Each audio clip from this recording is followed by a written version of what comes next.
I'd like to take an opportunity just to explain Nearpod and why I like it so much. It's a great tool to use to let you see student responses as they answer them on the computer if they have Chromebooks. And it also lets you use existing PowerPoint presentations, things that you already might have used before. Now you've got a chance to reuse them and kind of jazz them up a little bit. So you go to nearpod.com, start a free account, go into New, and then you're going to go to Add Slide to add an existing PowerPoint that you already may have been using. You're going to add content then, and as you do that, you're going to want to pick the slide and not the slideshow, because the slide will put it into individual slides, components that you can move around, whereas the slideshow just tends to put it all in one spot. It makes it a little harder to edit.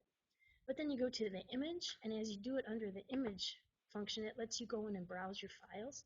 So you can pick that file you want, find it, click on it, open it, and then it's going to input it into the Nearpod presentation.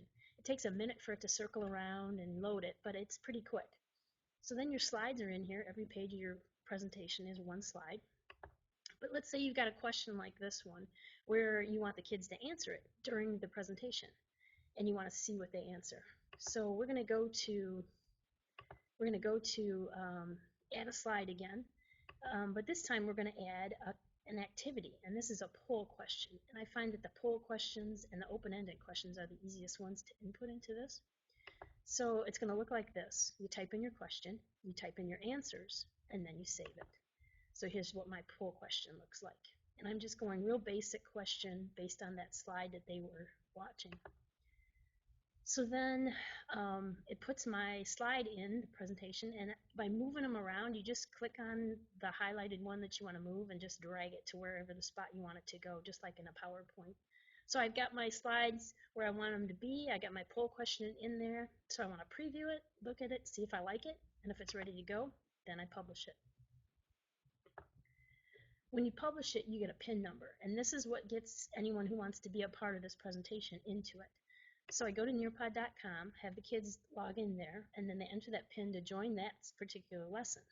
And once they get in, you're going to see on your computer how many students you have, and you're going to see that PIN number up there for the lesson. And then you kind of control or steer the presentation. And what you see is what they see also on their computer. But when you get to that poll question, this is what the students will see, and they just have the option of filling in one of those circles, whereas you see their names and you see what their answer is on each of the questions that you put in. So then you can see who's all in the class, and you can see the answers that they put in. And this is why I like nearpod.